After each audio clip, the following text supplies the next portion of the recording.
One of the most important events in American political history occurred in 1937 when Democrats in the Senate said no to the god of the Democratic Party, FDR, and his court packing plan. FDR kept on losing at the Supreme Court. They kept on striking down parts of the New Deal. So he thought, hey, I'll just increase the size of the court gradually and put friends on it and everything will be hunky-dory. But Democrats in the Senate thought not like Democrats, but as institutionalists, and they said no. By allowing FDR to pack the court, we're giving him, as the president, too much power. We'll be infringing on the independence of the judiciary. So they thought institutionally.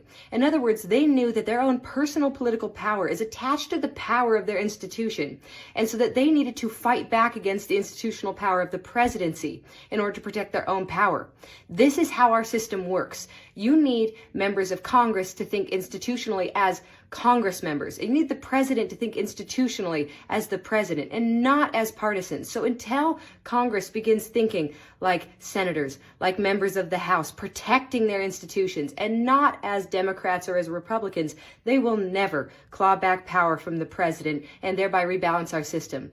By the way, this is part of what Nancy Pelosi did when she went to Taiwan. Regardless of what you think of that policy, she was giving a strike across the bow against this idea that the president alone controls the foreign policy direction in this country.